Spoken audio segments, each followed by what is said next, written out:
Salam sejahtera, selamat jumpa kembali dalam acara pelatihan kewirausahaan digital. Pelatihan ini diselenggarakan oleh alumni Australia dan kelas bersama Kemendikbud dan didanai oleh pemerintah Australia melalui alumni Grant Scheme. Saya Nukila Evanti, alumni dari University of New South Wales, Australia, dan pembicara kita adalah Bapak atau Mas kalau saya memanggilnya, Samsul Widodo atau Mas Dodo, staf ahli bidang hubungan antar lembaga atau HUBAL, Kementerian Desa Pembangunan Daerah Tertinggal atau Kemendes. Tema umum kita adalah dari desa kita bangun desa. Saya persilakan waktu Mas Dodo dengan pertanyaan kuncinya terkait apa saja program-program Kemendes, mungkin yang bersifat hilir tadi Mas ya, yang bisa dimanfaatkan oleh pemuda, nelayan, atau usaha mikro. Silakan Mas. Oke, terima kasih Mbak Nukila, teman-teman semua yang penonton dari acara ini. Saya merasa terhormat diundang oleh teman-teman alumni dari Australia dengan pendanaan dari DFED, dari Kedutaan Australia untuk skema hibah gitu ya. Dan terus terang beberapa kali saya coba pelajarin kembali gitu ya. Kita ngurusin nelayan ini paling sulit gitu ya. Saya paling sulit sebenarnya. Kalau petani padi palawija mereka siklusnya adalah 3 bulan gitu ya. Petani kebun siklusnya 1 tahun. Petani sayuran hortikultura siklusnya 45 hari. Jadi kalau misalnya stres gitu kan, pusingnya 45 hari, terus nggak bisa jualan gitu kan. Tapi kalau nelayan ini kan pusingnya tiap hari. Hari ini berangkat dengan modal, berangkat ke laut, tidak dapat ikan gitu ya, ke balik lagi, besok berangkat lagi dapat ikan, tapi belum tentu bisa dijual. Jadi saya pikir teman-teman dari alumni Australia mengambil tema ini sangat mulia, tantangannya paling berat. Jadi kalau kita bicara pahalanya paling besar. Jadi kami dari Kementerian Desa, Pembangunan Daerah Tertinggal dan Transmigrasi, saya sendiri Samsul Widodo, staf ahli Menteri Bidang Hubungan Antar Lembaga, saya mencoba untuk berbagi pemikiran kira-kira apa yang bisa dimanfaatkan oleh teman-teman nelayan untuk bagaimana bisa berkembang dan bekerja sama dengan penganggaran yang sebenarnya sudah ada. Sebentar, saya akan share screen.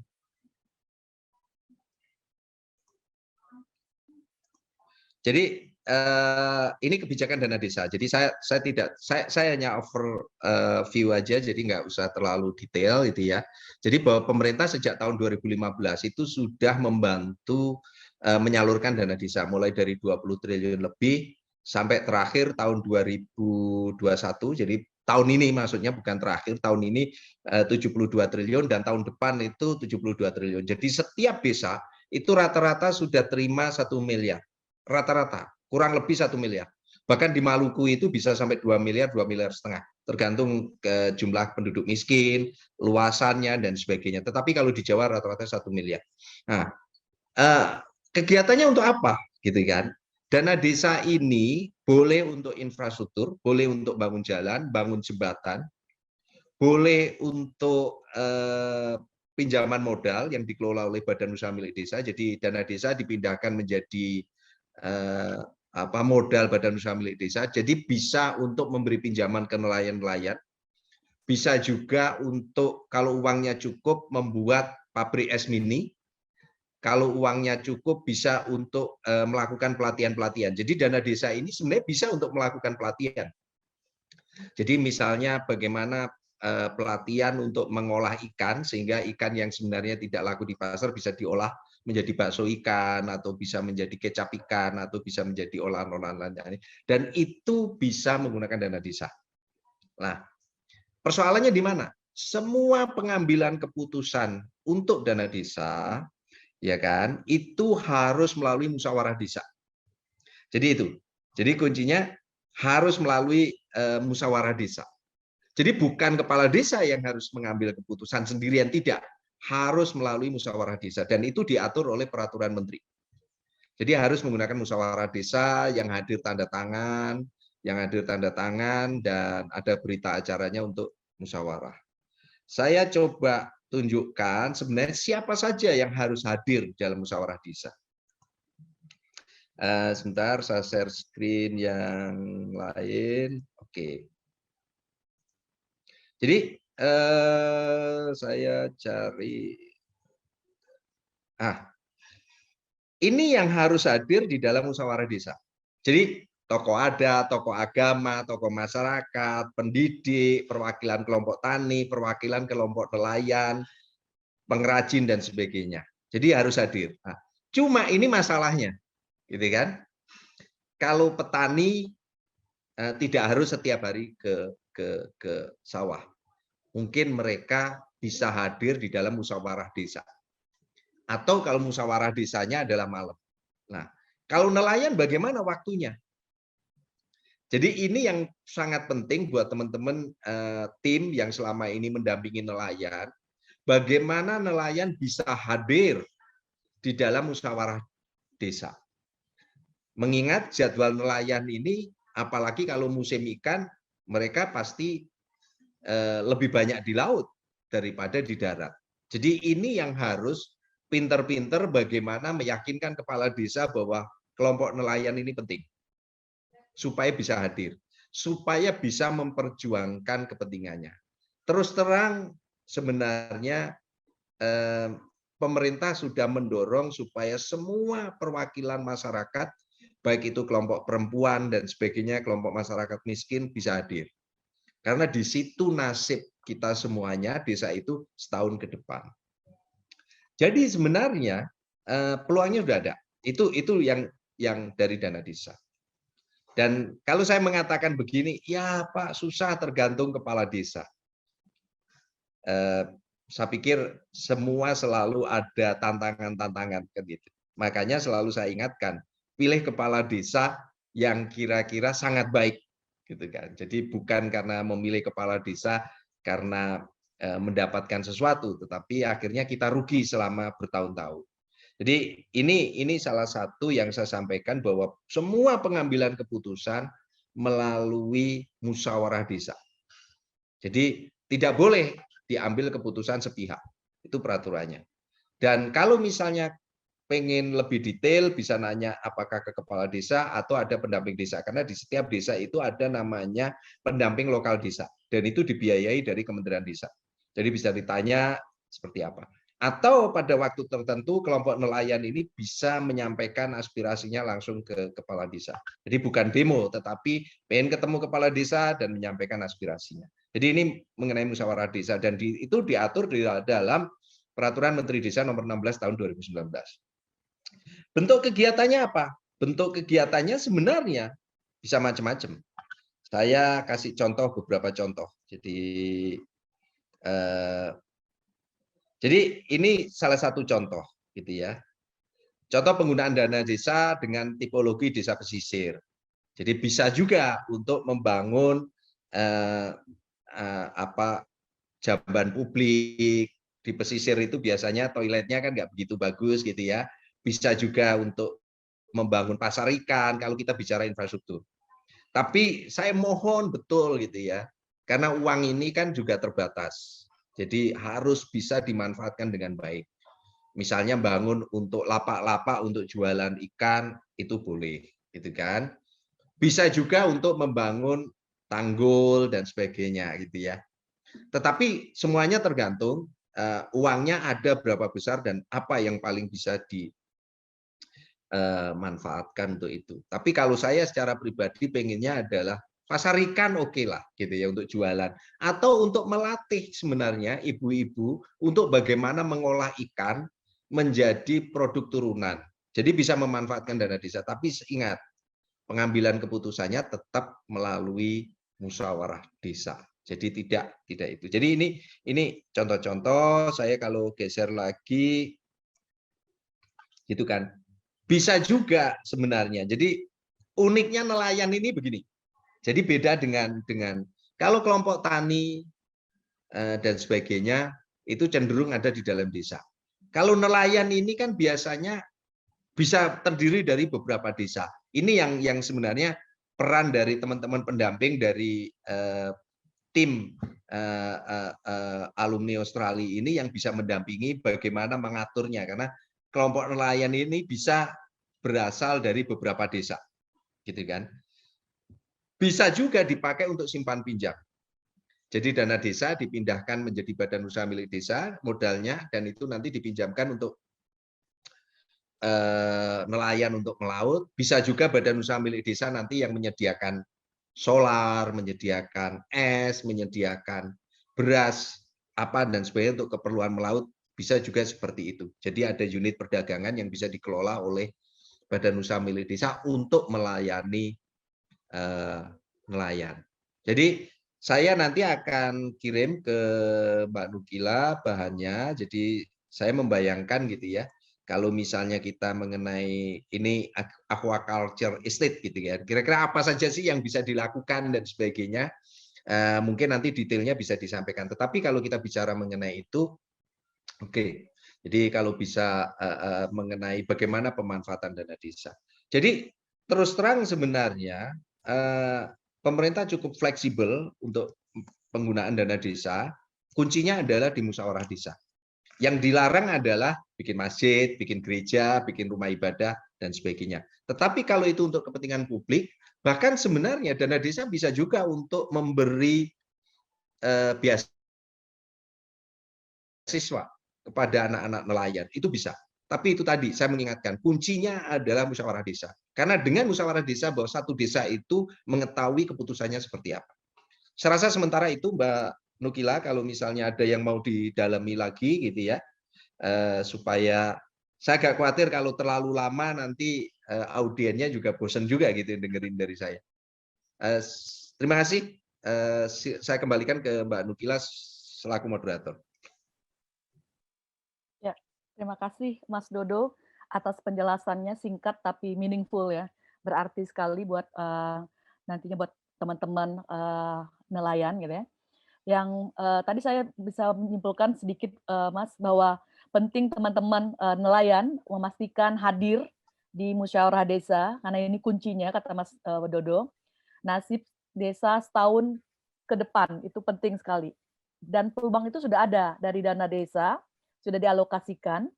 Nah, ini penting teman-teman nelayan mendekati ya pendamping untuk menyampaikan aspirasi kepada desa lewat aparaturnya juga ya. Karena sudah diatur dalam Permendes tadi. Juga penting teman-teman mengetahui do and don'ts-nya ya. Apa yang boleh dan tidak boleh. Misal tadi Mas Dodo bilang untuk keperluan melaut bisa lah ya untuk menyediakan solar, memberikan beasiswa buat para nelayan dan sebagainya, dan harus dimanfaatkan secara baik, secara sustainable, berkelanjutan, jangan terlalu hanya untuk kepentingan sesat aja gitu ya. Jadi itu yang saya dapat dari Mas Dodo. Nah ini Mas, yang menjadi pertanyaan saya adalah kira-kira Mas ini kan banyak nih Mas pemuda nelayan yang menjadi dampingan kami Mas itu merasa belum bisa memanfaatkannya Mas, belum jadi Mas, untuk musyawarah desa pun mereka mungkin ya Mas ada halangan untuk akses ke menjadi anggota atau menjadi ikut berpartisipasi di dalam musyawarah desa Mas. Apa saja syarat-syaratnya Mas? Apakah ada ada ketentuan musyawarah desa itu hanya untuk orang-orang representatif dari perempuan saja kah Mas atau dari kelompok-kelompok tertentu Mas? Apa bisa nggak Mas mereka akses juga Mas buat pemuda-pemuda ini Mas? Ya, sebenarnya di dalam peraturan Menteri Desa itu nanti saya akan juga kirim ke Mbak Nukila bahan-bahannya. Mereka harus semuanya terwakili, gitu ya. Dan tidak bisa saya bilang bahwa semuanya harus hadir, tetapi terwakili. Jadi kelompok nelayan ada yang mewakili aspirasi nelayan, kelompok perempuan ada yang mewakili aspirasi kelompok perempuan, kelompok pemuda ataupun penyandang disabilitas ada yang itu dan sebagainya. Dan memang kuncinya di kepala desa. Jadi memang kalau saya menyarankan teman-teman dari alumni Australia ini juga melakukan pendampingan.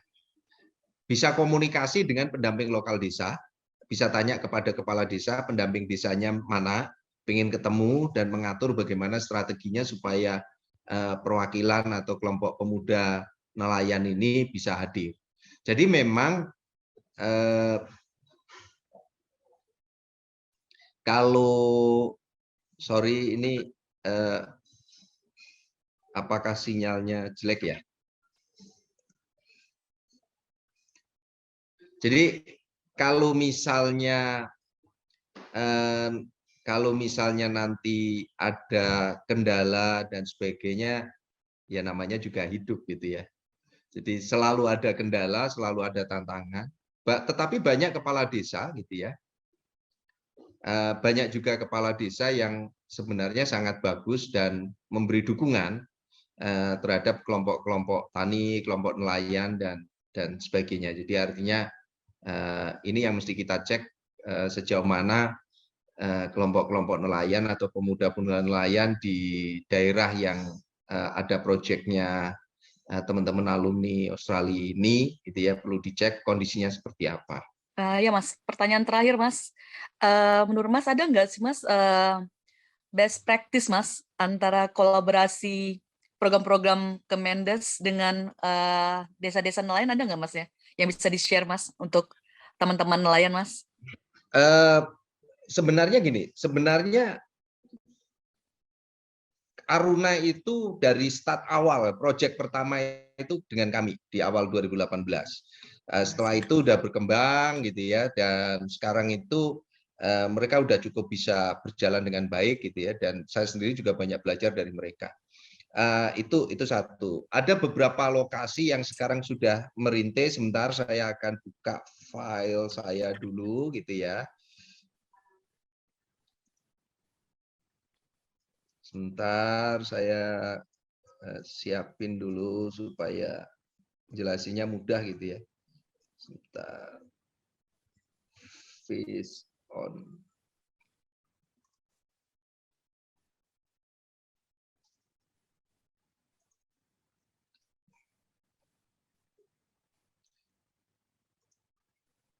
Jadi ini saya coba share screen ya. Ini Ya. ada program sebenarnya, tapi ini yang sudah dulu ada di Sukabumi, ada di beberapa kabupaten, tapi tidak ada di Pantura.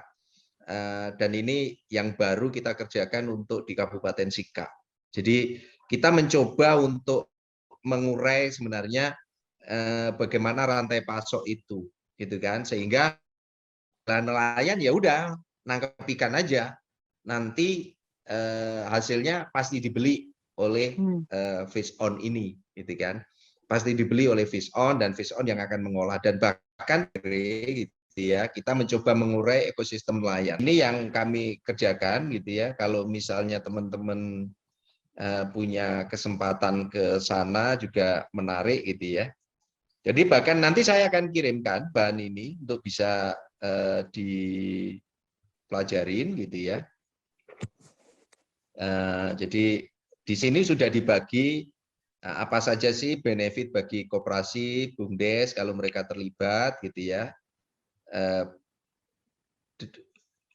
Dan juga ada juga benefit bagi nelayan karena ini di Kabupaten Sika.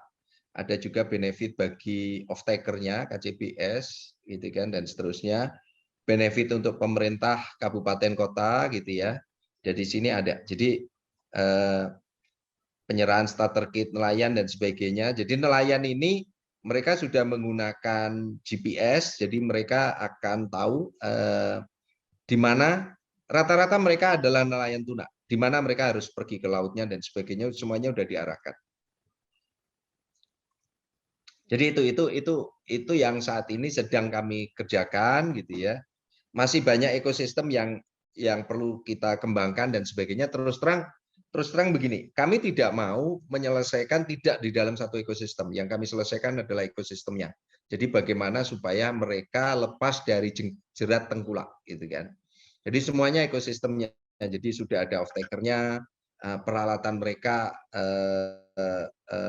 fish finder gitu ya, peralatan untuk mengetahui di mana ikan berada, terus bagaimana mempersiapkan perlengkapan-perlengkapan mereka untuk bisa berangkat ke laut dan sebagainya.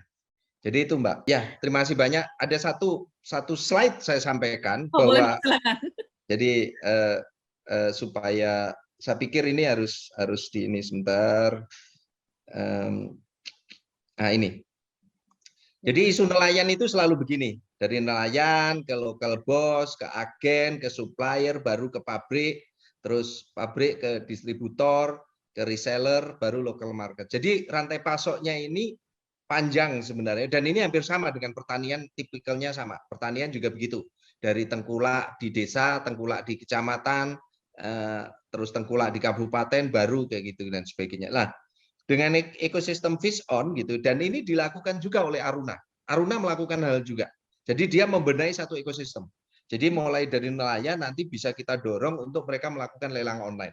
Jadi saya yakin pasti teman-teman akan mengatakan, nggak mungkin, faktanya ini bisa. Baru ke industri. Jadi ke industri. Jadi ekosistem ini semuanya kita pantau. Dan nelayan itu sudah mendapat kepastian harga. Berapapun mereka dapat, mereka pasti dibeli dan sebagainya. Tentunya dengan syarat-syarat, kondisi dan sebagainya, ada kesepakatan kontraknya dan sebagainya. Sehingga ini rantai pasoknya menjadi lebih pendek dan harganya bisa menjadi lebih baik. Sehingga tidak hilang di tengkulak-tengkulak ini. Jadi itu yang saya bisa sampaikan. Saya terus terang terima kasih banyak ke teman-teman alumni Australia yang mengundang saya, dan saya terbuka untuk bisa diskusi lebih lanjut. Bahan saya akan kirimkan gitu ya supaya bisa menjadi bahan bacaan. Terima kasih banyak. Selamat siang, sehat semuanya buat teman-teman nelayan dimanapun berada, dan sukses untuk teman-teman alumni. Semoga terus bisa melakukan pendampingan-pendampingan terhadap nelayan-nelayan di seluruh Indonesia. Terima kasih. Wassalamualaikum warahmatullahi wabarakatuh. Waalaikumsalam warahmatullahi wabarakatuh. Teman-teman sekalian, demikian tadi hasil diskusi kita dengan Mas Dodo, Mas Samsul Widodo dari Kementerian Desa. Beliau adalah staf ahli, dan semoga dari diskusi ini, dari presentasi yang disampaikan oleh Mas Dodo tadi, dapat bermanfaat buat teman-teman nelayan dan juga teman-teman alumni Australia dalam melakukan pendampingan, advokasi, pendidikan, semuanya ya, capacity building, dan bermanfaat tentunya, dan lebih berdampak pada teman-teman nelayan. Terima kasih, saya akhiri. Wassalamualaikum warahmatullahi wabarakatuh, salam sejahtera dan tetap sehat.